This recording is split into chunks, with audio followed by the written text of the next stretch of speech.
জান্নাতের বাগানে জান্নাতীরাই ঢোকে।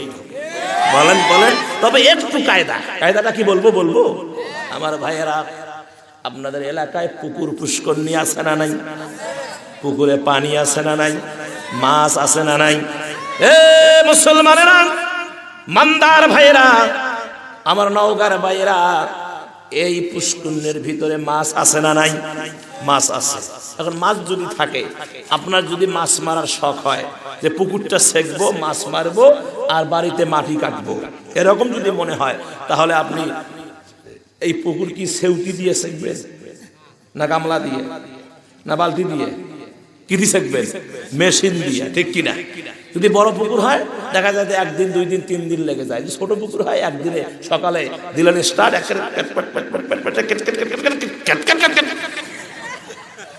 স্টার্ট শুরু হলো, পানি সব উঠে গেল। এখন নিচে কি থাকে? মাছ থাকে আর কাদো থাকে, ঠিক কিনা? যখন আপনি এই পুকুর যখন ছাকা হয়ে যায়, কিছু ছেলে পেলে আছে গ্রামের, দেখবেন ছোট প্যান্ট পরে, পায়জামা পরে, একটা পলিথিন, একটা জগ বা একটা বদনা নিয়ে খালি উপর দেখলে ঘোরছে, খালি ঘরে আর ঘরে। কেন ঘরে? মাছ মারবে, ঠিক কিনা? কেউ যদি লোক সামলিতে না পারে নামি যায়, বা দিঘিওয়ালা পুকুরওয়ালা কাদো দিয়ে দৌড়ি ওঠে, ঠিক কিনা? মাছ যখন বাড়িওয়ালা পুকুরওয়ালা যখন মাছ খাসা দিয়ে হোক, গামলা দিয়ে হোক, হাড়ি দিয়ে হোক, বালতি দিয়ে হোক, মাছ যখন সব মেরে নেয়, সবে যায় না, কিছু থাকে না, কিছু কাদম বেশি কিছু থাকে না, সব কি মারে। যখন উঠে চলে গেল, গ্রামের সমস্ত পোলাপান তারা নামলো, চিরুনি অভিযান চালালো। চিরুনি অভিযান চালায়া তাদের পায়ের খসায় গোসি মাছ, ট্যাংরা মাছ, শিং মাছ, বিভিন্ন মাছ যেগুলো আছে এগুলো বাহির হচ্ছে, তারা ধরতেছে।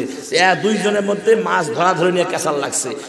এমন ক্যাসাল লাগছে, এই ওকে ঘুষি দেয়, ও আবার পাল্টা ঘুষি আক্রমণ হয়। করতে 2টে পাঁচড়ি একে করতে কাদের মধ্যে পইড়ে 2টায় গড়াগড়ি, লেটা পেটা।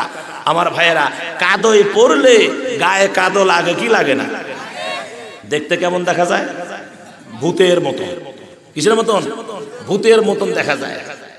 এই ছেলে যদি সন্ধ্যা বেলায় এক বদনা মাছ এরকম করে মাছের বদনা নিয়ে মাকে দিয়ে বলে, মা গো, এই যে মদরা নাও, মাছ নাও, অনেক মাছ পেয়েছি, বিভিন্ন কোয়ালিটির মাছ, আমি ল্যাপের বিছনায় গেলাম। এই কথা যদি কোনো ছেলে তার মাকে বলে, মা মাছ নাও, আমি ল্যাপের বিছানায় গেলাম, এই এলাকার এমনও কোনো মা আছে কি এই অবস্থায় সন্তানকে ল্যাপের বিছানায় যেতে দিবে নাকি? ও যদি চোখ বক করে, মা বদনা রাইখে ওরে একবার দাবড়ায়া ধরবে, ধরার পরে টিবলে নিয়ে গিয়ে বাটা পরিষ্কার করবে, সাবান দিয়ে জাল দিয়ে ধুবে, ধোয়ার পরে সুন্দর আসলের কোনা দিয়া মা মোছামুছি শুরু করবে। তারপরে সরিষার তেল বুকে মাথায় বিভিন্ন জায়গায় লাগা দিয়ে সন্তানকে গরম কাপড় পরায় দিয়ে বলবে, বেটা যা, বিছানার কোথায় ঢুকবি ঢোক, আমি মায়ের আর আপত্তি নাই। আর আপত্তি থাকে? এ মুসলমানেরা, এই মাহফিল হবে আজ 1 মাস থেকে, মাইকি, মায়ের পোস্টার এবং গেট, তারপরে হ্যান্ডবিল, কত পরিশ্রম। আজকের এই ডেটে মাহফিল হবে। আমরা, আপনারা শুনছেন কি শোনেন নাই? এই যে আপনারা মাহফিলের ডেটে আজকে চলে আসলেন, বাড়ির থেকে যখন বাহির হয়েছেন, আমরা আমাদের গুনাহ আছে না নাই? ঘরে এখন আছে না নাই? কত যে গুনাহ করে শরীরটা লেটা পেটা করে ফেলেছি, দেহটা লেটা পেটা করে ফেলেছি, গুনার কাদা দিয়ে শরীরটা শেষ করে দিয়েছি।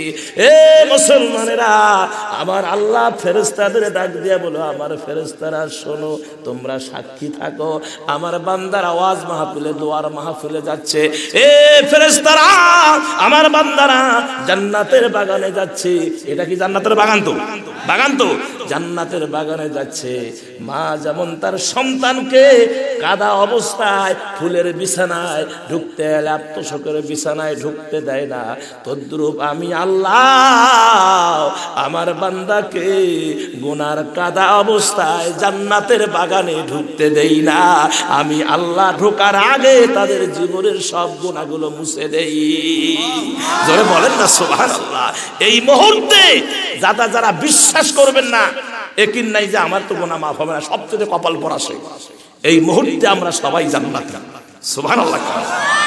আখেরি মোনাজাতে যদি চোখের পানি ফেলে জীবনের গুনাহ মাফ নিতে পারেন, আল্লাহ বলেন তাকে আমি মাসুম বানিয়ে দিই।